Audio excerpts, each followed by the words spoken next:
Dzień dobry. Witam. Przedstaw się. Prichodko Iwan Władimirowicz. Data urodzenia. 1984, 8 września. Miasto Sajańsk, obwód irkucki. Jak się masz? W porządku. Mianowicie, Jesteśmy tutaj. Traktują nas tutaj dobrze, karmią nas. Możesz spać. Można się umyć, jest toaleta. rozumiem. Czy dobrowolnie wyrażasz zgodę na nagrywanie i publikację tej rozmowy? Zgadzam się. Rozmowa zostanie opublikowana na naszym kanale YouTube. Prawdopodobnie będziesz 700. osobą, której wystąpienie zostanie opublikowane. Jest jasne. Jesteś trochę spięty. Wszystko w porządku. A po co ci to? Po pierwsze, żeby moja rodzina i znajomi widzieli, że ze mną wszystko w porządku. Mów tak, jak jest naprawdę. Nawet nie wiem, co jeszcze powiedzieć. Fakt jest taki, że jesteśmy oskarżani o zmuszanie was do rozmowy z nami, a wy robicie to na muszce. Niedobrowolnie.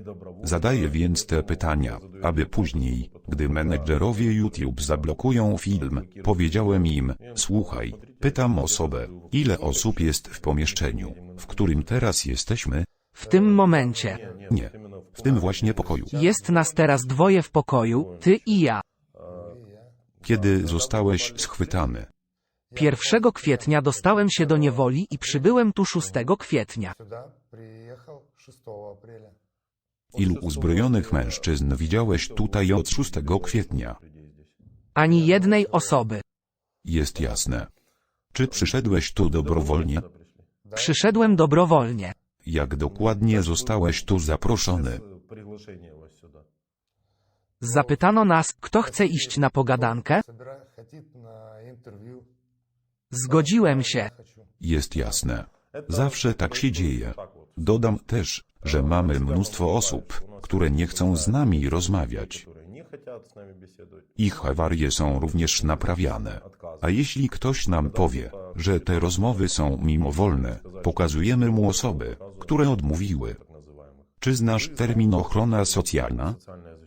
Nie, nie jestem zbyt piśmienny i nie wiem, co dokładnie oznacza to określenie. Cienki. Igor, to dla ciebie. Istnieje opinia, że jesteś teraz osobą niezabezpieczoną społecznie, a my rzekomo to wykorzystujemy. Ale do tego tematu wrócimy później. Dlaczego nie jestem chroniony społecznie? Tutaj jesteśmy traktowani normalnie, nikt nie jest niegrzeczny. Spokojnie czekamy na wymianę. Dobrze, zrozumiałem. Masz rodzinę? Tak, mam żonę i 2 córki.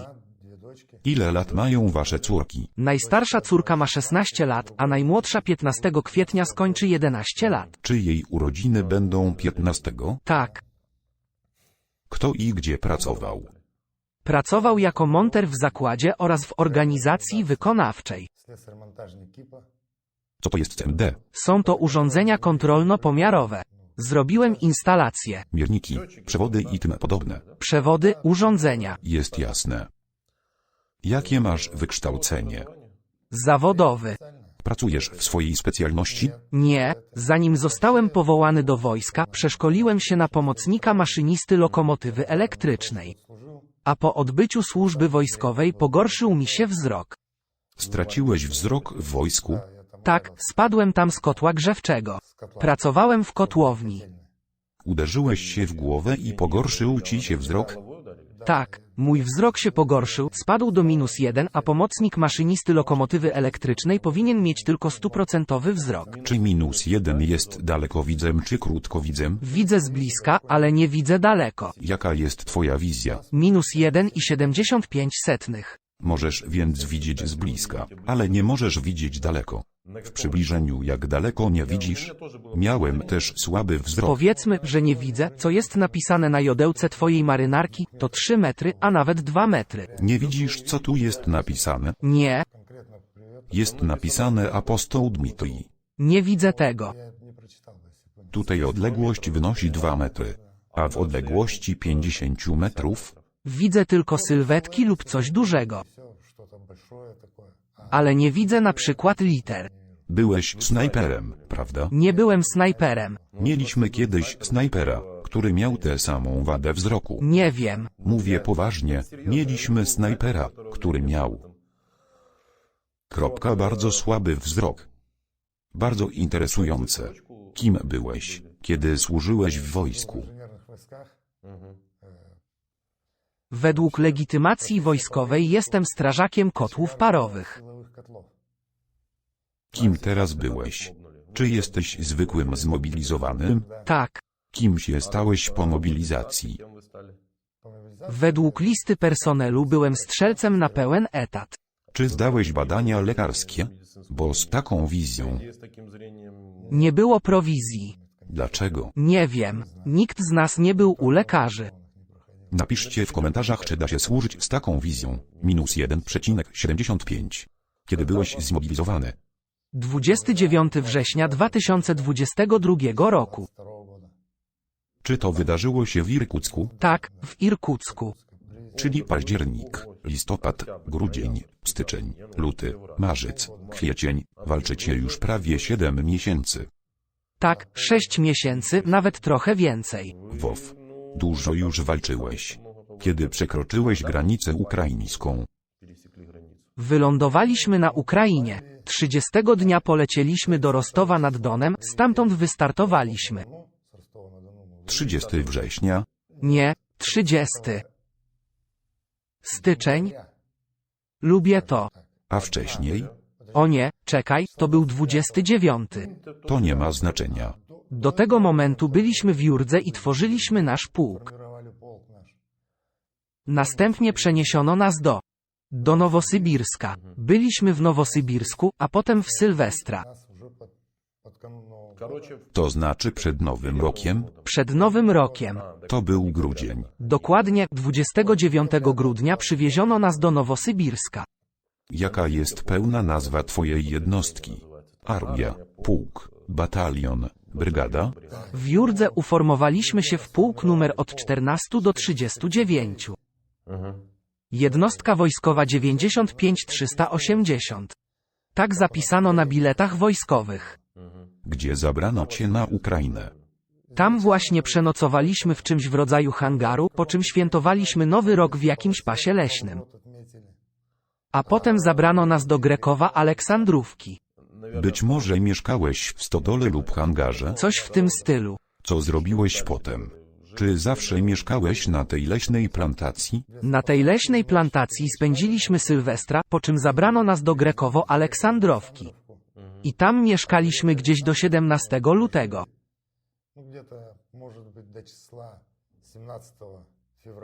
Kto rozpoczął tę wojnę? Kogo tu chronisz? Odpowiedzmy na te pytania. Rzeczywiście, są one najciekawsze. I ten moment, kiedy zostałeś schwytany. Nawet nie wiem, kogo tu chroniłem. Co to jest demilitaryzacja? To właśnie powiedział twój król. Co to jest Demilitaryzacja i denazyfikacja. Nawet nie znam tych słów. Rozumiesz? Wasz król, czyli prezydent, to słowo pisane małą literą, przysłał was tutaj w celu denazyfikacji i demilitaryzacji. Militaryzacja ma miejsce wtedy, gdy kraj jest uzbrojony. Słowo military jest dosłownym tłumaczeniem z języka angielskiego. Rozumiesz? Demilitaryzacja to rozbrojenie. Rozbrojenie Ukraińców, rozbrojenie naszej armii. To jest pierwszy cel. Drugim celem jest denazyfikacja. To znaczy cię złapać, czy co? Nikt nie wie, co ujął w te pojemne słowa. A jak można rozbroić, jeśli... Trzeba było rozbroić nasze siły zbrojne, naszą armię. Takie są cele waszej tak zwanej specjalnej operacji wojskowej. Nawet nie wiem, co tu powiedzieć. Jak rozbroić armię? Tutaj nikt nie rozbroi. Wyobrażać sobie. A teraz jesteśmy uzbrojeni lepiej niż wy. Czy ludzie, którzy byli w tej wiosce, podziękowali? Jesteś tu, żeby ich chronić, prawda? Nie wiem, z miejscowymi prawie się nie porozumieliśmy, może poza sprzedawcami. Cześć, cześć. Dzień dobry, dzień dobry. Cóż, czy ktoś ci podziękował? Ponieważ przyjechaliśmy do tej wioski, Tak. szczerze mówiąc, nigdy wcześniej się to nie zdarzyło.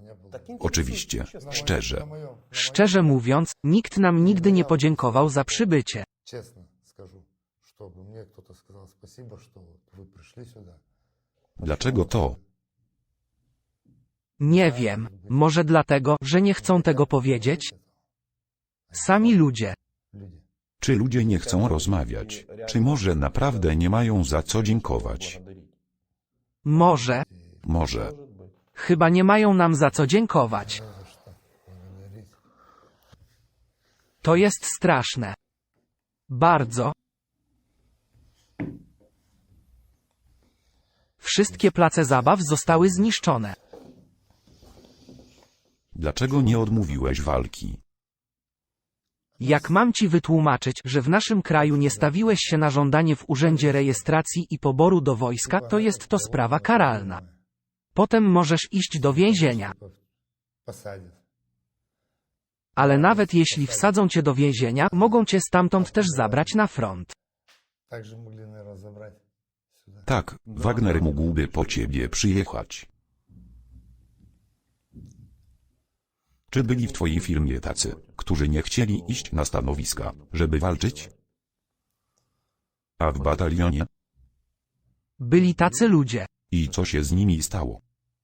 Sami nie zgodziliśmy się na На atak. штурмы сами отказывались. A ty odmówiłeś. Tak, Opowiedz jak było, to ciekawe. wszystko jest proste. Zostaliśmy oddelegowani z Grekowa Alekandrówki do Doniecka.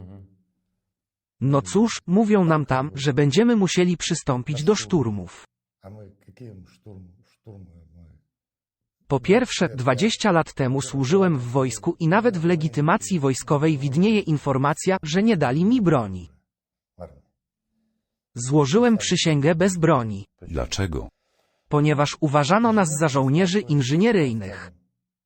Kiedyś był tam batalion budowlany. Tak.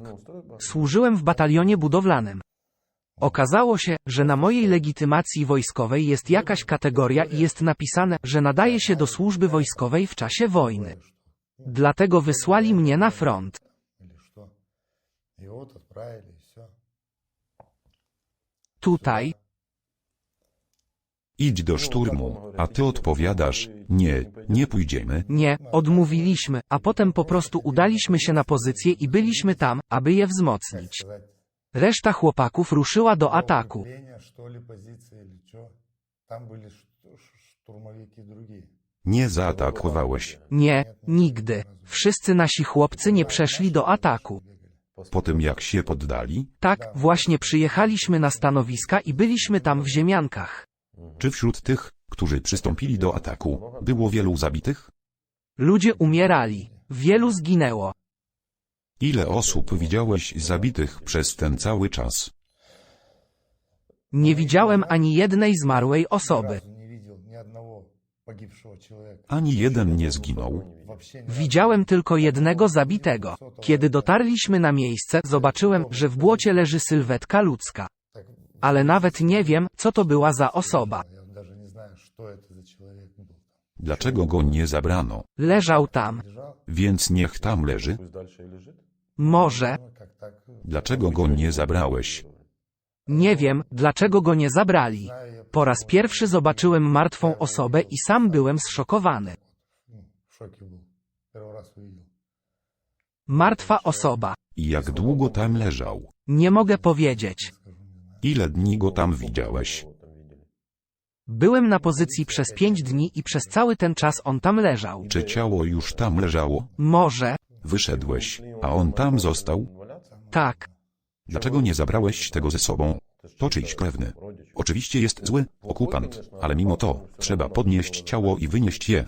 Byli wyjątkowi ludzie, którzy szli i nieśli zmarłych i rannych. Выносили 200-х, где какие там они. Jak oni to robią?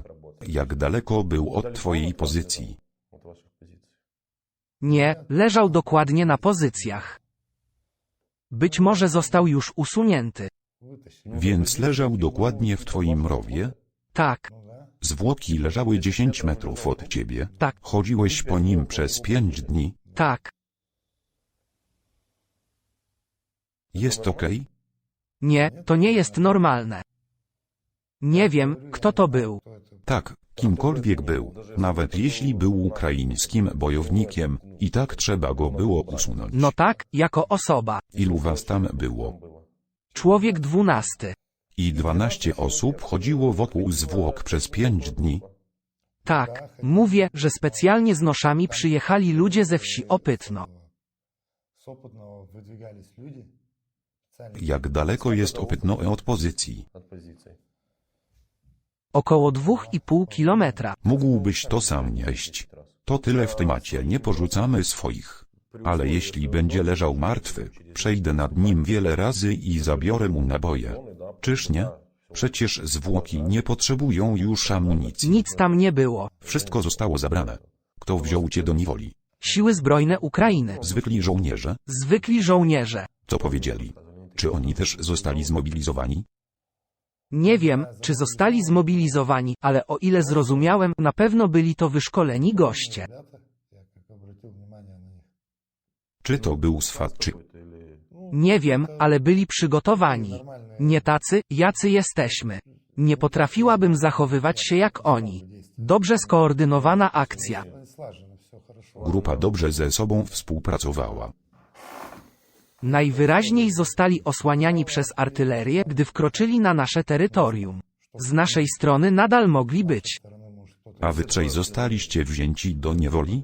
Albo więcej? 3 wzięto do niewoli i jeszcze 1 z Krasnojarska z naszej pozycji. On także wyszedł i położył się. A przed nami.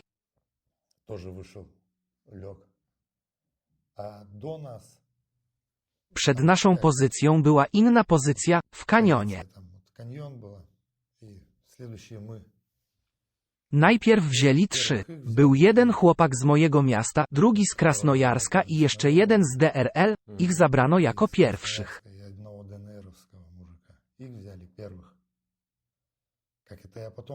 Uświadomiłem sobie to później, kiedy wszystkich zabrano do garażu w celu dalszego transportu. A kiedy weszliśmy do garażu, zobaczyłem, że siedzą tam nasi ludzie.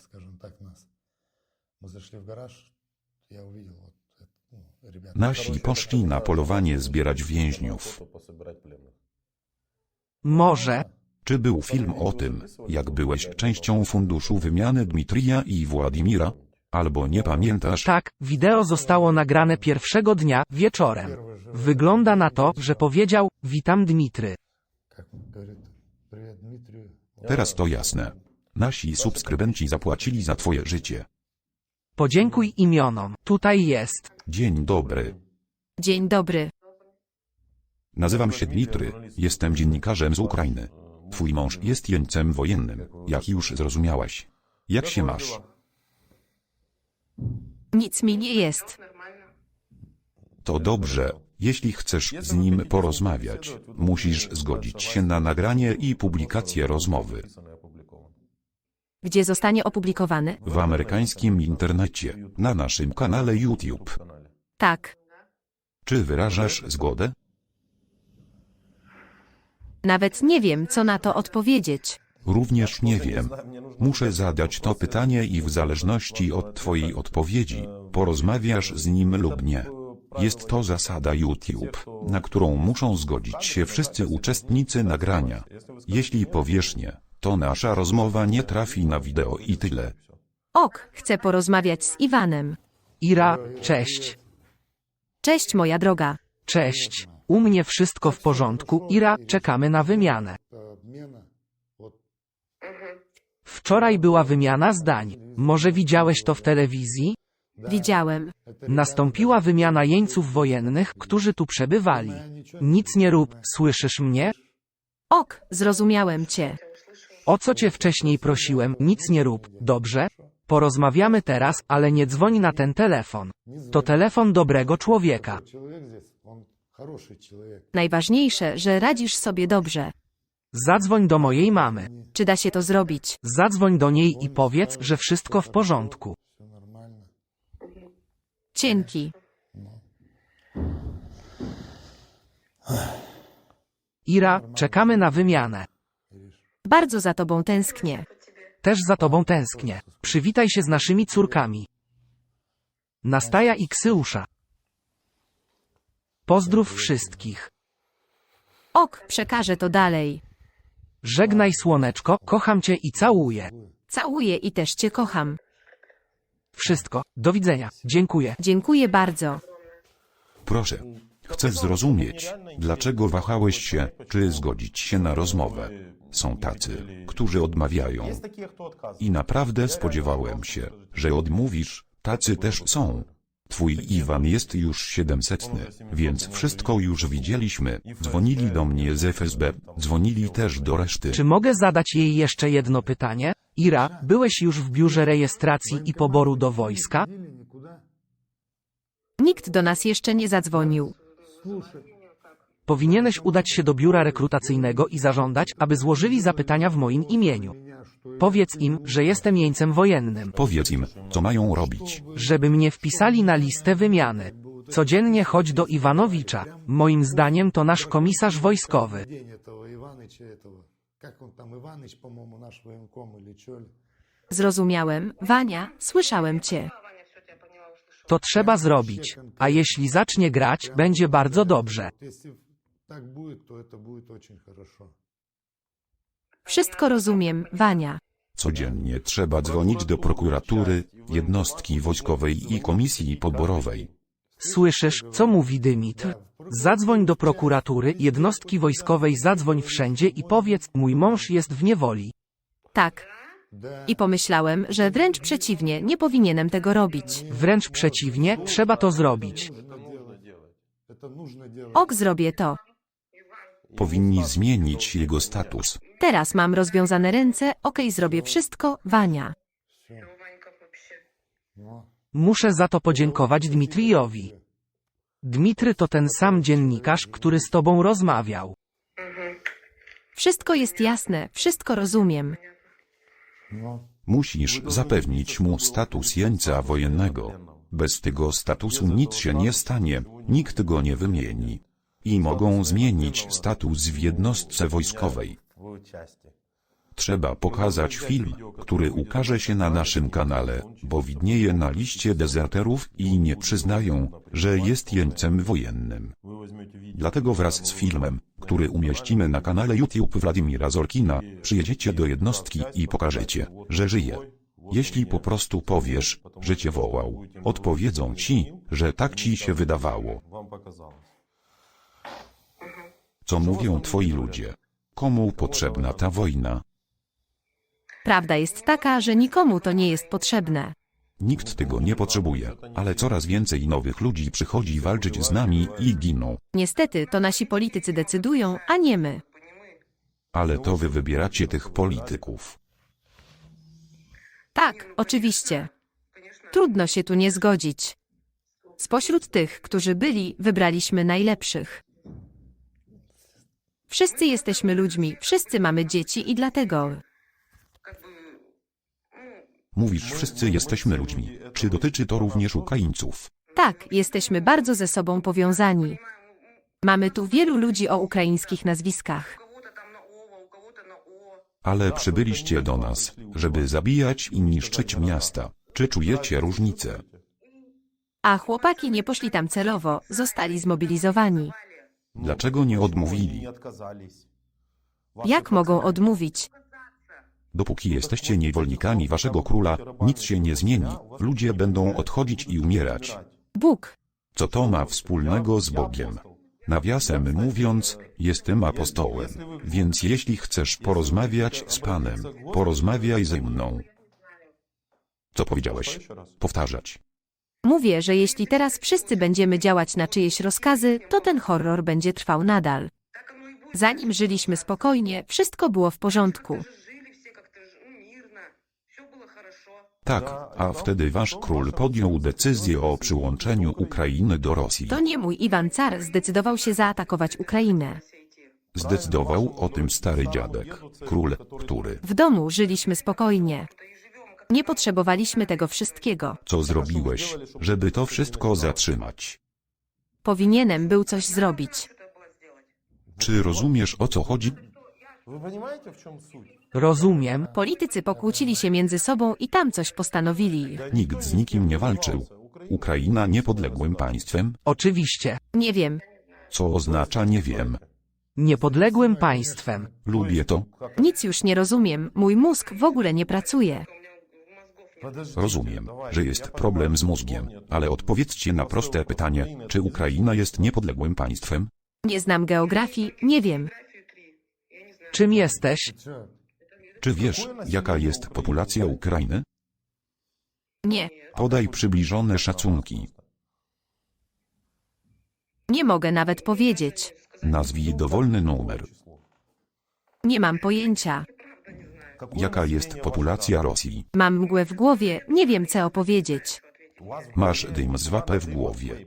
Palenie szkodzi zdrowiu. Apeluję do wszystkich. Dziękuję, że martwisz się o moje zdrowie.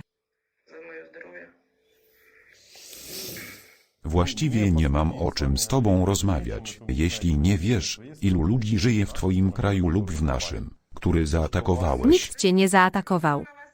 Z pewnością cię nie zaatakowaliśmy. Powiedz jej straszny sekret, proszę. Upewnijmy się, że ona rozumie. Ira, spójrz, co z tego wyszło. Ukraina jest niepodległym krajem. To odrębny kraj, tak jak Rosja to odrębny kraj, tak jak Stany Zjednoczone Ameryki to odrębny kraj.